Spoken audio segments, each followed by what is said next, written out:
Good afternoon, guys, and today we are gonna talk about,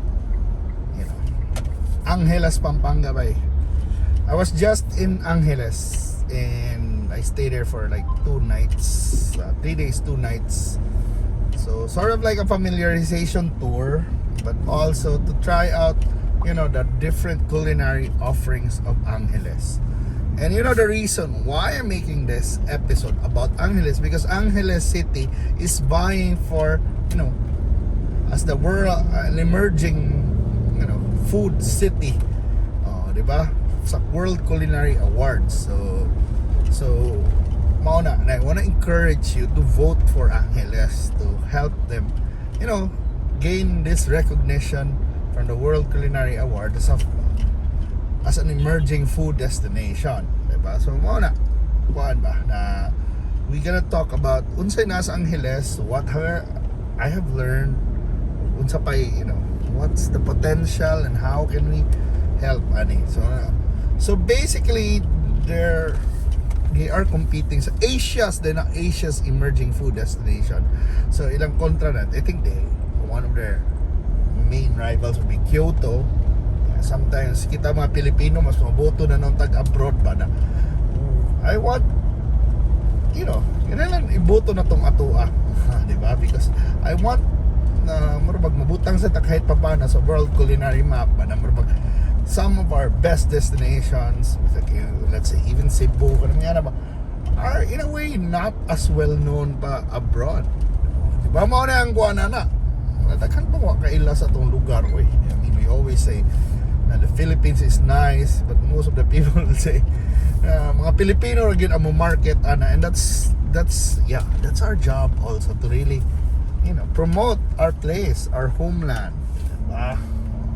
So ang Angeles is at the heart of Pampanga, of course. Pampanga, they always say na sila ang culinary capital of the Philippines.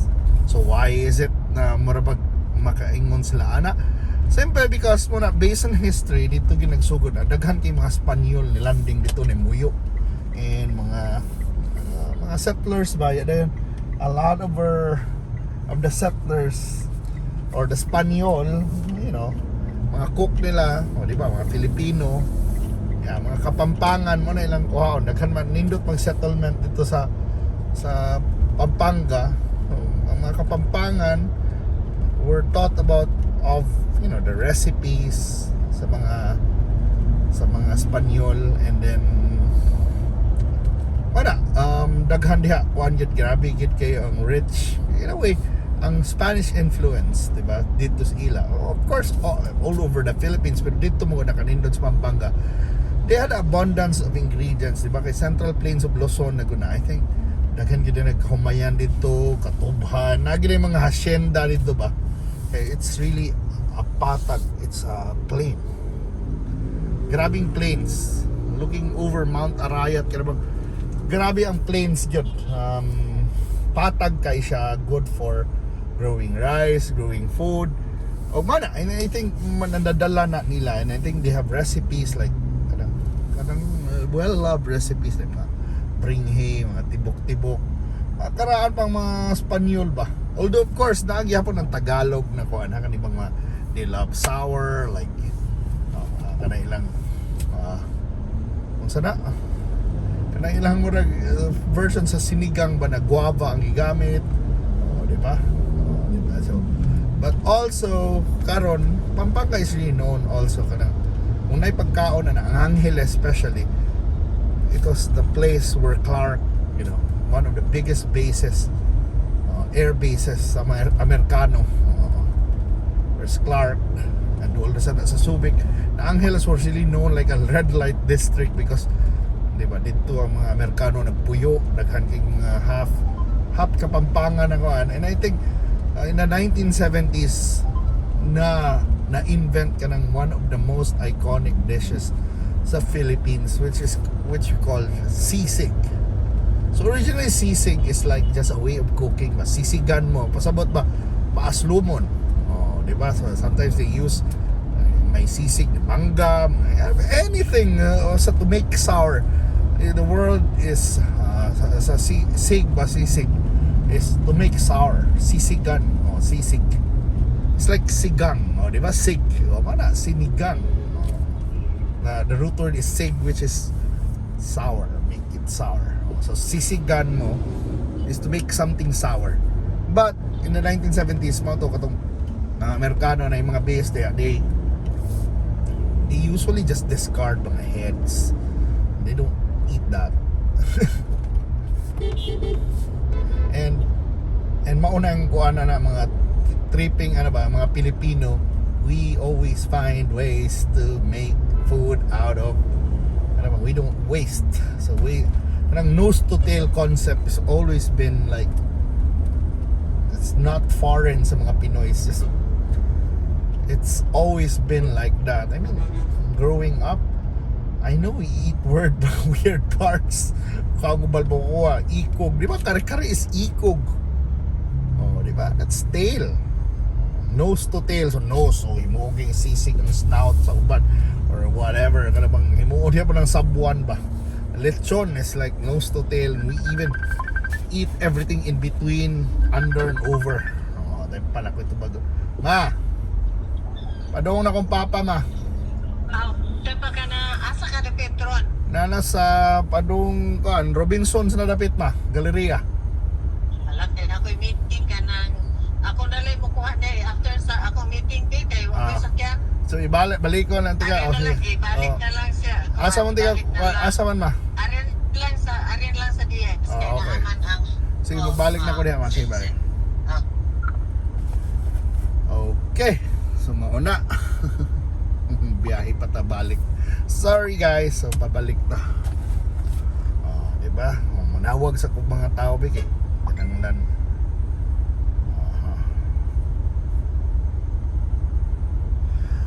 Linmar.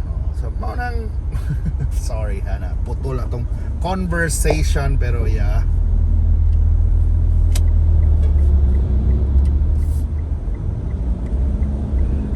Putol na tong conversation pero kinanglan ko mo segue. Kuhaan ako sa Diaz ron. Mga 2 Diaz inas tata paghuwat na lang kay si mama ni mo kuha papa.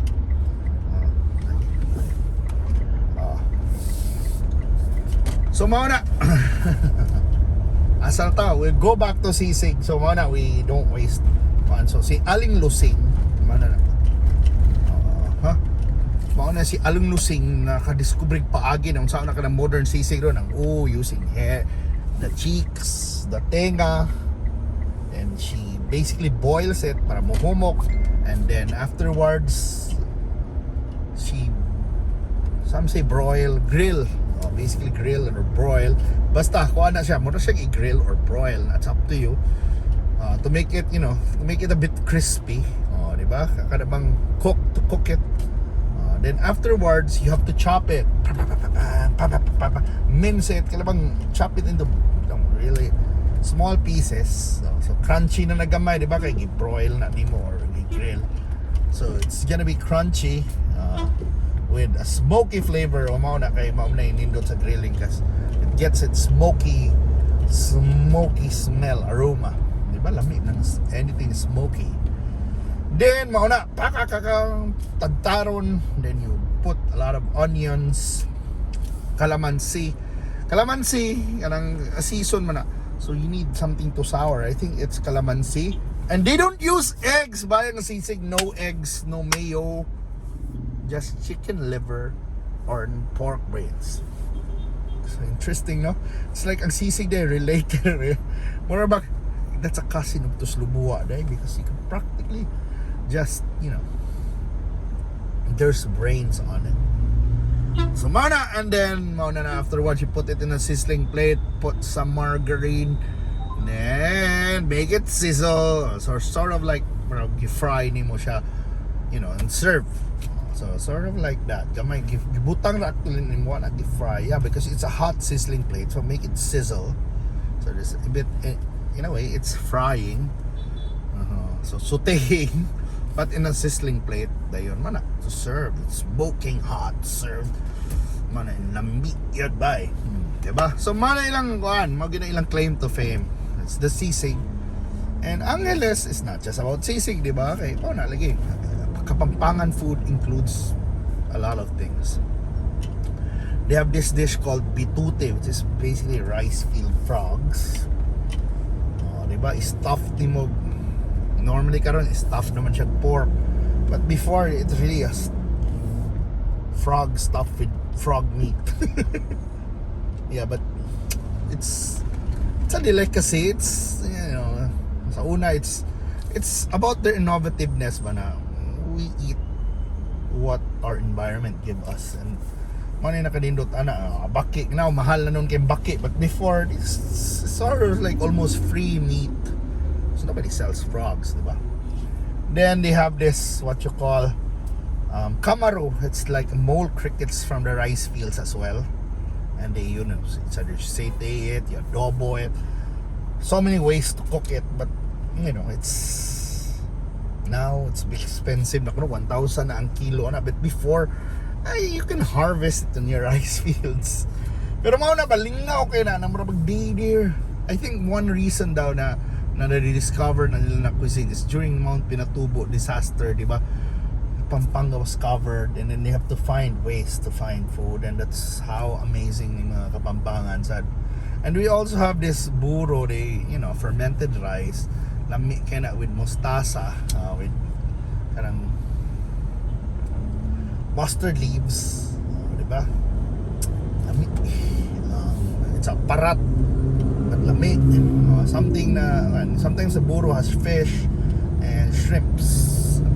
It's a way of going. Parang na ginamos na to, but we don't usually use rice. You know, Cebu doesn't have much rice, so dili man ta makaburo dire kay makamais man ta.